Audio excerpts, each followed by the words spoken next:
There's another remarkable student that I want you to meet today. I want you to meet Zachary T. Carver. Zach has been critically engaged in the campus. He must have listened to all those things we said at New Student Orientation when we encouraged you to become engaged in the campus. Zach has served as president of the Residence Hall Association, vice president of Spectrum, treasurer of the student government, one of 5 admissions department student ambassadors, and has worked last summer on campus as an assistant in managing our summer programs. Knowing that Zach was enrolled in the photography program, he asked if he could make the introductions for today's commencement speaker. Knowing that public speaking is one of CMC's graduation requirements, Zach assured us he was ready. And Zach's passion was apparent based on his experience as a student and soon-to-be graduate of the Isaacson School of New Media. Zach will be receiving his Associate of Applied Science in Professional Photography. Please welcome Zachary.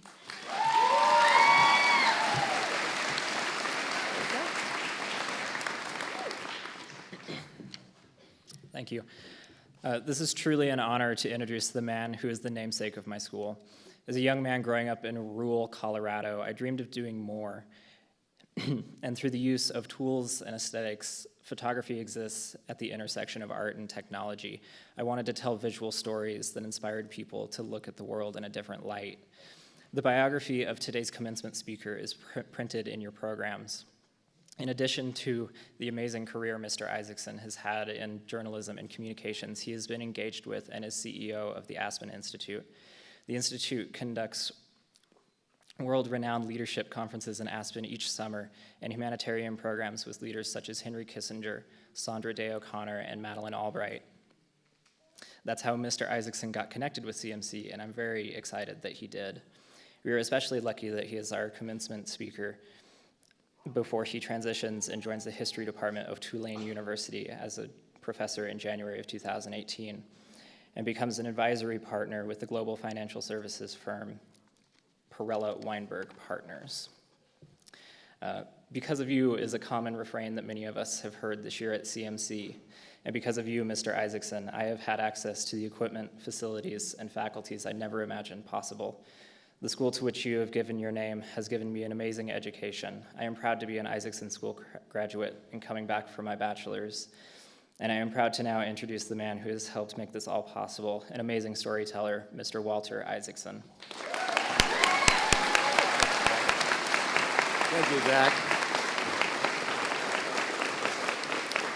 Thank you, Zach. That was very nice. And you should also thank, in absentia, Jim Calloway, who also made the school possible. We always thank Jim, and we're in the building, I think, named after Jim, and Connie. I also want to thank President Bessenet Hauser, a friend and somebody who's been one of the great leaders of education in this country. I know I'm the only one standing between you and being a graduate of this college. I am the one last lecture, and so it's befallen upon me as my task to inform you what we forgot to tell you while you were undergraduates here. We told you many different things, but there are a few things we should have told you, and we didn't do it.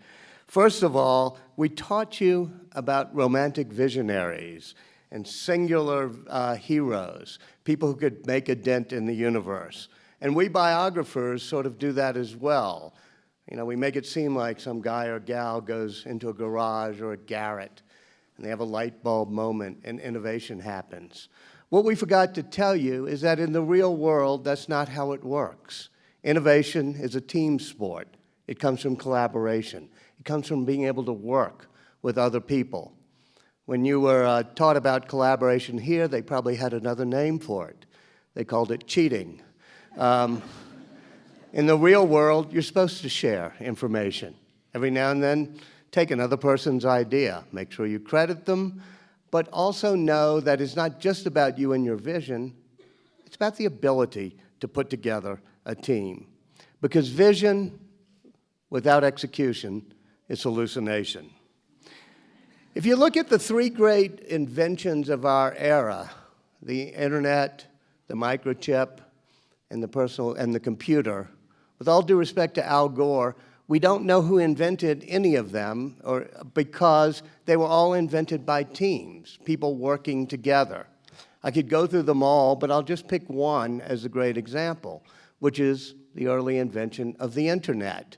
It was done because there were great computers that had been put at universities around this country, and the research universities needed a way to have them connected, and the Defense Department wanted to build a network that would connect them. Well, the universities did what great research universities always do. They assigned the task to their graduate students. And so 30 young graduate students decided to meet in different towns each year and figure out how you'd make the rules of the road for the architecture of a packet-based node web system that would become the internet. And they wanted to do it collaboratively because they did not want it to be a top-down type enterprise. They didn't want people creating rules and handing them down. They wanted it to be a team or collaborative effort. And so they assigned the youngest graduate student, a guy named Stephen Crocker, to take notes because, he wouldn't be in charge, he'd just be the note taker. And he named all of their ideas. He didn't want to call them rules or regulations or protocols. He just called them requests for comment, which meant everybody could get involved.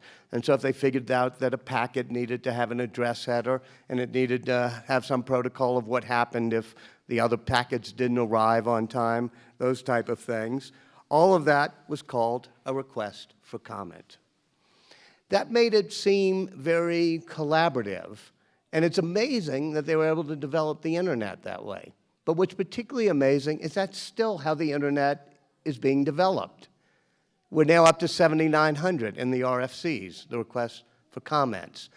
And in the architecture of the internet, embedded in its genetic code, is this notion of peer-to-peer collaboration. There's no way to shut down the internet, from on high, because it's a peer-to-peer process that builds teams naturally and allows people to collaborate without necessarily going through the boss or the hierarchy. When I was at Time magazine, we wrote that it was done that way so it would survive a Russian nuclear attack. If you take out one of the nodes, the internet just routes around it. You can't really take the internet down that way. We got a letter from Steve Crocker, somebody I'd never heard of then, who said, no, I was on that team. We didn't do it to survive a Russian attack. We were graduate students in the 1960s. Think back. Why were we graduate students? Because we were avoiding the draft. We weren't there to help the Pentagon fight a war. I went back to the Time magazine people. I said, where did we get that information? And I found the original source, and it was a guy at the Pentagon named Steve Lukasich. And he said, yeah, we developed it that way in order to survive a Russian attack, but we didn't tell the graduate students that. They were all, draft dodgers. But so you tell Steve Crocker that he was on the bottom and I was on the top. So he didn't know what was happening. I told Crocker that, and he nodded, and he said, you tell Lukasich, he was on the top and I was on the bottom, so he didn't know what was happening. And that's the essence of peer-to-peer collaboration and creativity that is enabled by the digital age, and that's the world you're going into, where it's not so much the good ideas you have, but the teams and collaboration you form in order to do it. It's even true when I wrote about Benjamin Franklin. People say, who were the great founders? Who was the indispensable founder? What they did, and Franklin was at the core of it, is they put together a team. You needed an indispensable person like George Washington. You needed some really smart people like Jefferson and Madison. You needed passionate people like John Adams and his cousin Samuel. And you needed somebody like Ben Franklin who knew how to glue them all together. And so they were able to work that way and forge the bonds that became the Declaration of Independence and the U.S. Constitution. You can see the collaboration even in how they wrote the Declaration of Independence. We think it was one brilliant mind, Thomas Jefferson, writing it. No, there were 5 drafts of the Declaration. And Congress, the Continental Congress, created a committee, a team, to write that draft. It may have been the last time Congress created a good committee. It had Jefferson, Adams, and Ben Franklin on it. And if you look at the first and second drafts, you'll see Jefferson writing the first draft of that greatest sentence ever written, the second sentence of the Declaration. And he begins by saying, "We hold these truths to be sacred." Franklin crosses it out, sacred, with his printer's pen, and writes self-evident. He's saying we're trying to create a new type of nation in which our rights depend on rationality, reason, and consent of the governed, not on the dictates of a religion. And yet you see the sentence go on, and they're endowed with certain inalienable rights. And you see John Adams' handwriting on the second draft, endowed by their creator with certain inalienable rights. And so you see how collaboration and teamwork set the greatest sentence that became the mission statement for this country. And doing so, they showed how people can work together. This is something that's been quite forgotten in Washington these days, but it's important when you go out and go forth to lead a new generation, unlike ours, in which the notion of collaborating and the notion of working together is part of what will make you great. You also have been told, some of you, that it's all about these days, if you want a job, math and science. You have to be STEM, you have to be engineering.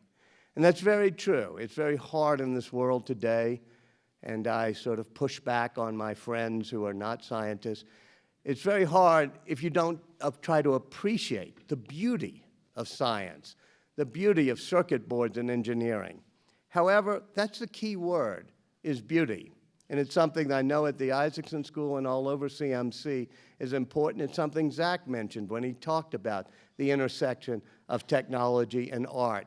It's standing at that intersection where you're combining the humanities with the sciences, where you're combining art with technology. Whenever Steve Jobs would launch a new product, he'd have slides up on behind him. You can go look up on YouTube all the wonderful product launches. And the very last slide, whether it was the iPhone or the iPad or the iPod, was always an intersection of two street signs saying the liberal arts and technology.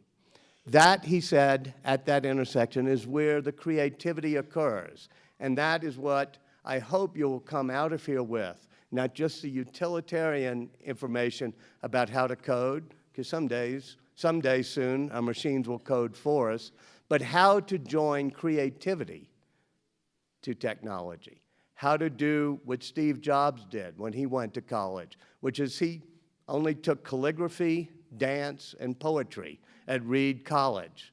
And yet he was able to understand from that the humanities and how to make devices that had truly human connections. Somebody I truly admire, Bill Gates, went to Harvard. All he took almost was applied math and engineering courses.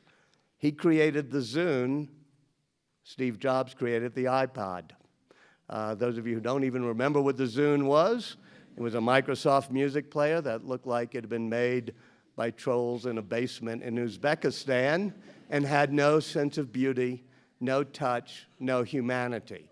And so that's what made people, Brian Chesky at Airbnb, a design student, an art student, the people who created Uber, the people who created Facebook, the people who created Apple. All those people understood the importance of connecting science and technology to the arts and the humanities. We also probably taught you here to be very wary of the limits of the possible. I'm here to tell you that's important, but every now and then in life, you have to test the limits of the possible. They called that, when Steve Jobs did it, his reality distortion field, that he could distort what was physically possible or not. For example, when he and Woz were doing the very first game at Atari they did together, Breakout, Steve said, you got to be able to code it by this weekend, because we got to go back to the Apple farm. That's hence the name of the company they eventually founded together. They were working on an apple farm. And Woz said, there's no way, I can't code this, by the weekend. It's a very complicated code, it'll take me weeks. Steve had gone to India and had a guru. And the guru taught him to stare without blinking. This is very intimidating. It happened to me. I watched this where Steve would stare at you without blinking. And he said to Woz, "Don't be afraid, you can do it." Woz said, "No, no, no." He said, "Don't be afraid, you can do it." Woz said, "I got so freaked out, I went back to my workbench and I coded it within 48 hours.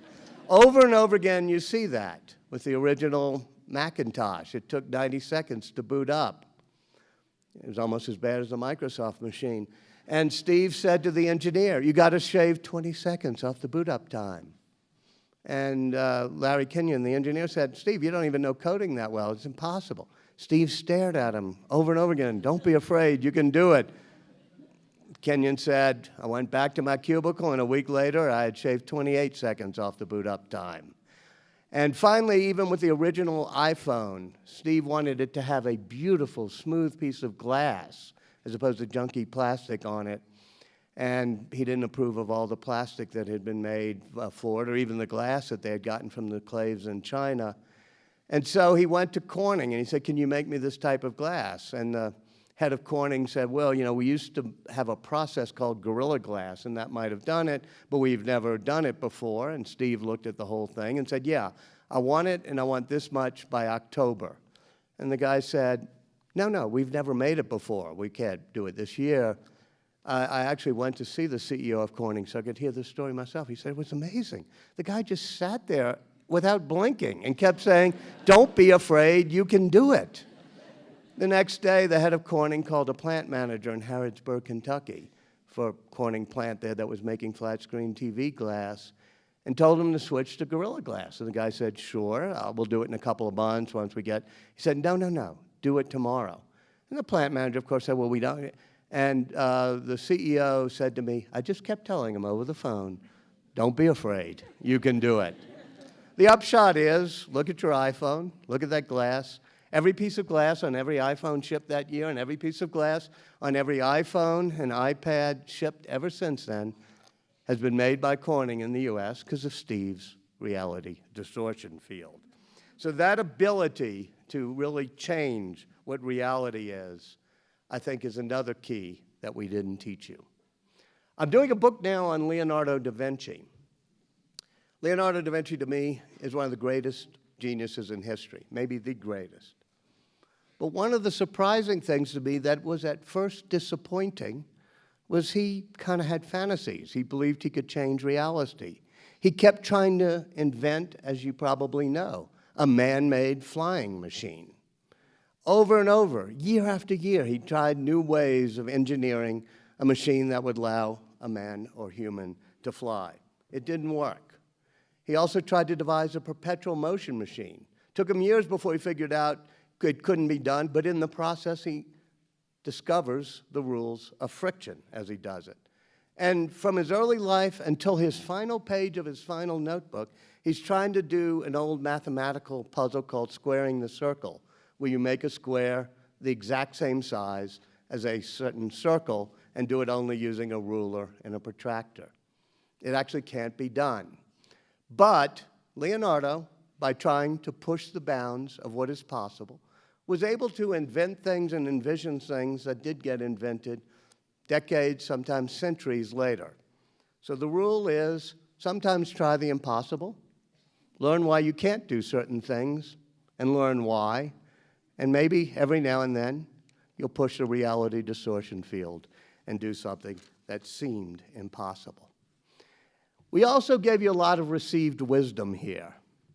What we forgot to tell you is how important it is to question received wisdom, not to accept it on faith. Einstein did that, Newton did that, Leonardo, everybody did that. Einstein, for example, couldn't get his graduate degree.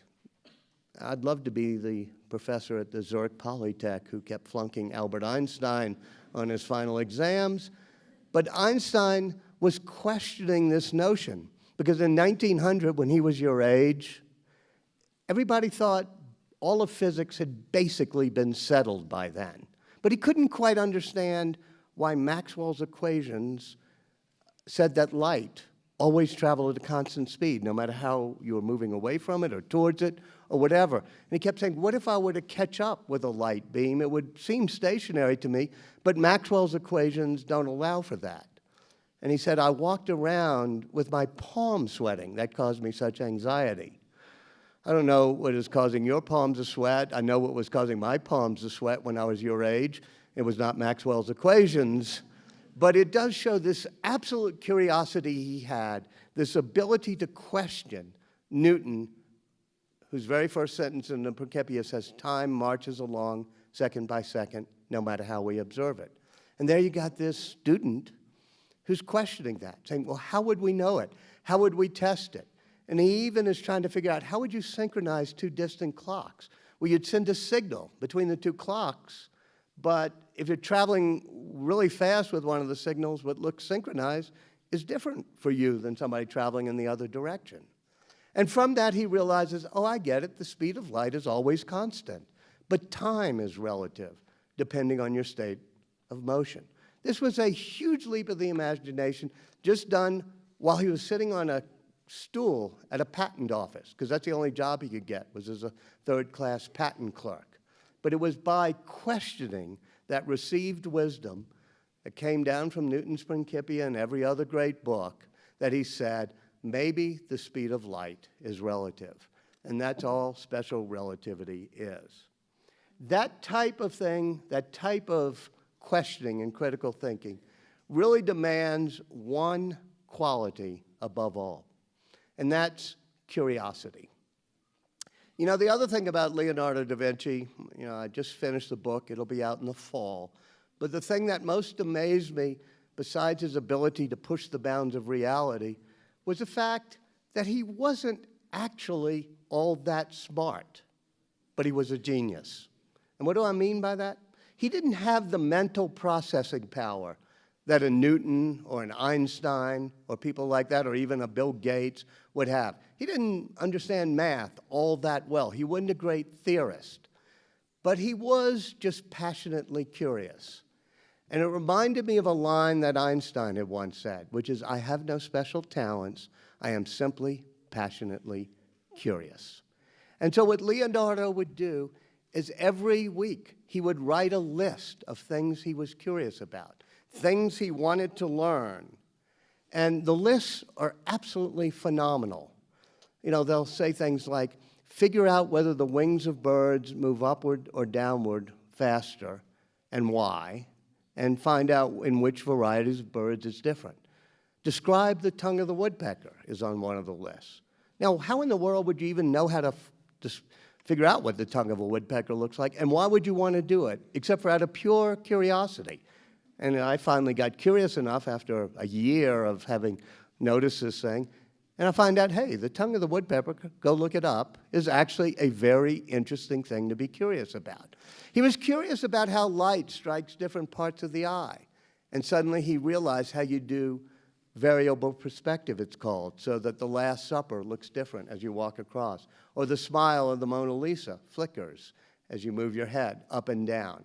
All of these things came from a passionate curiosity. It reminded me of Einstein, who as a young kid, 6 years old, given a compass by his father, and the needle always twitched and pointed north, and he couldn't understand why. And he said he just thought about it over and over again. Nothing is touching that needle. Why does it keep moving and pointing north? Now, you and I remember getting a compass when we were kids, right? You go, well, look, the needle, it points north. And a few minutes later, we're on, oh, look, a dead squirrel or something, and we're on to something totally different. That's how he got interested in electromagnetic waves. That's how he got interested in fields. And even to his deathbed, he's still writing equations, trying to figure out how you unify the forces of gravity with the forces of electromagnetism, the unified field theory, or to put it more simply, why does the compass needle twitch and point north? So that curiosity comes down sometimes to even being curious about the most mundane of all things. There's one piece of curiosity that Leonardo da Vinci and Einstein shared. And it's something that you saw this morning and you did not think about, which is, wow, that sky is really blue. And they both were phenomenally curious and worked a long time on why is the sky blue? Why isn't it white? Why isn't it black? Why isn't it any other color? And there are lots of explanations. It's a scattering of light, it's vapor, it's all these things. But they spent a long time marveling at those type of things we sometimes just pass over. And so I'm here to tell you that that's the most important thing coming out of here. Don't feel like you got a lot of received wisdom. Feel like you now have been instilled in you a passionate curiosity for even things that may seem mundane. And finally, we taught you always to stand firm, stand true to what you believe. What we forgot to tell you is that whether it's collaboration or teamwork, working together with other people, or being part of a democracy, or someday maybe being in Congress, that sometimes it's not about standing firm, it's about having the humility to be able to compromise. When Ben Franklin got to the Constitutional Convention, they were tearing themselves apart on the big state, little state issue. And finally, Franklin got up. He said, I'm older than everybody in this room. He's actually twice as old as the average age of the people in the room. He was 82, which back then was actually old. And so he said, and something strange happens the older I get. I realize I've been wrong at times, and that the person next to me was right. He said, it's going to happen to the rest of you. So why don't you look around and say, well, maybe the person next to me may have a point. And he said, that's the type of middle-class democracy we were trying to forge. He said, compromisers may not make great heroes, but at times they do make great democracies. And so he proposed the compromise that allows big states, little states, House and Senate, and tells them all to go line up and sign that compromise. And they do, a compromise that is still held together. And when they finished, a woman came up to him as they opened the doors of Independence Hall, said, what have you wrought in there, Dr. Franklin? And he said, a republic, madam, if you can keep it. He knew it was up to each one of us to understand, when do you stay true to principle? When do you compromise? When do you try to collaborate? How do you do that balance that you have to do in a democracy? That's going to be all up to you. We told you you were something special. A lot of you really are special.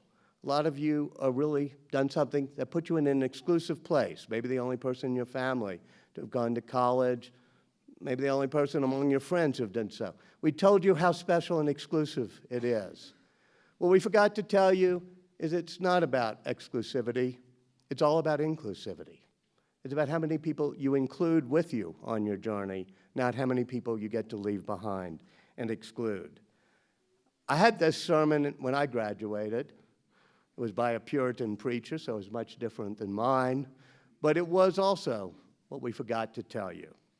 And afterwards, somebody came up in my class and said, and the Reverend Gomes said, what is it you want to be when you grow up? He said, well, I want to be very successful. I want to be powerful. I might even want to be president. And Peter Gomes said, aim higher. He said, this college has put out a lot of very successful people, a lot of very rich people. It's even put out a few presidents. But what it needs to put out is more good people who realize it's not just about them. All over America, there are probably graduation speakers with hair as gray as mine from the baby boom generation, saying it's all about following your passion. Just follow your passion. But what I've tried to say here today is it's not about your little passion. It's not just about that. It's about connecting your passion to something larger than yourselves, connecting it to other people, not just connecting it for yourself. When Steve Jobs was dying, I asked him what was the greatest product he thought he had made. And I thought he'd say the iPhone, maybe the original Macintosh. He said, no, creating those products was difficult, but what was particularly important was creating teams that would continue to create good products. So creating the team at Apple was the best thing I ever created. And I said, well, what do you think it all means now? He said, well, my Zen Buddhist training taught me that life, like history, is like a river. And if you're very lucky, you get to take things out of the river. Wonderful products that people made, wonderful ideas they came up with, wonderful things they wrote, wonderful concepts or services they created. But at a certain point, you realize it's not how much you get to take out of that river. It's how much you put in the river. How much you put in that years from now, people will say, oh, yeah, that's a cool thing. Maybe Steve Jobs put that in the river. Maybe you put it in the river for people in the future. During his lifetime, Benjamin Franklin donated to the building fund of each and every church that was built in Philadelphia, because he believed that it was about inclusivity, not exclusivity. At one point, he even donated the money and wrote the fundraising document for what was called the New Hall. If you go to Philadelphia, look at Independence Hall, look to your left, it's still called the New Hall, even though it was built in 1760.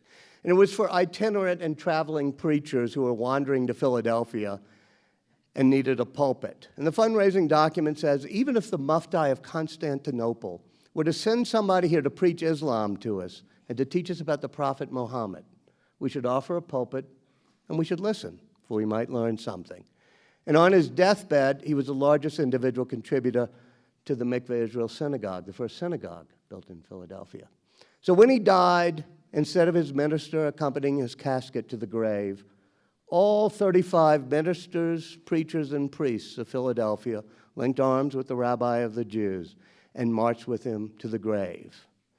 It was that type of respect, that type of inclusivity, that type of knowing how to pull people together that was the secret that made America back then.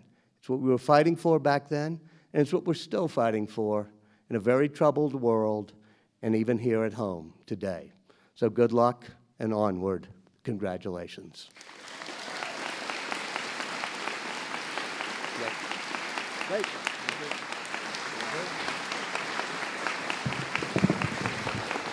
Thank you. Thank you.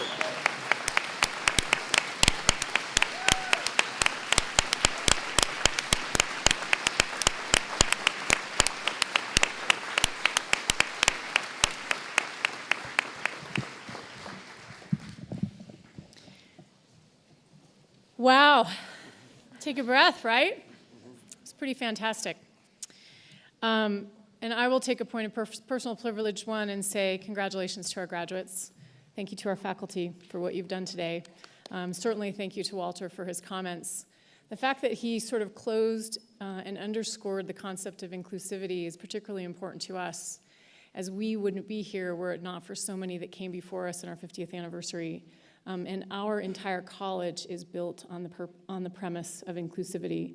Our vision statement is that we aspire to be the most inclusive, innovative, student-centered college in the nation. And if we do that, we elevate the economic, social, environmental, and cultural vitality of our beautiful Rocky Mountain communities. And that Walter just said that so eloquently, I think sums up who we are and what you all are about to do. So remember that as you go off into life and into your careers. Because of Walter's presence here today, and because our 50th anniversary theme is because of you, he has made your commencement and our day in this beautiful place, the Rocky Mountains, very, very special. So it's because of him that we celebrate the next step that I'm going to orchestrate here. And I'll ask Trustee Cuniff to please join me on the stage. In recognition of the 50th anniversary of Colorado Mountain College, we would like to express our gratitude to today's commencement speaker, Walter Isaacson, through the significant contributions you've made throughout your career, and for taking the time to be here today to honor our college and this year's graduating class. We are so grateful for what you've done on behalf of our students, our college, our state, and our community. As I mentioned, the 50th anniversary celebration theme this year is because of you. We're thanking our communities and generous benefactors, our alumni, our current and past employees for all they've done for us, and we'd now like to say thank you.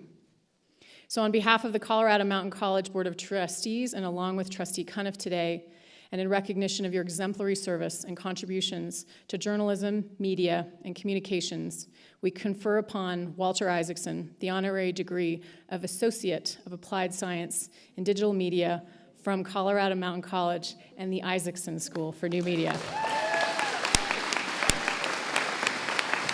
That is so cool. That is so cool.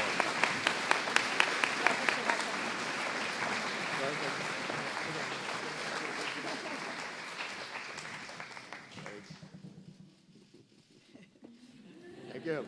So proud.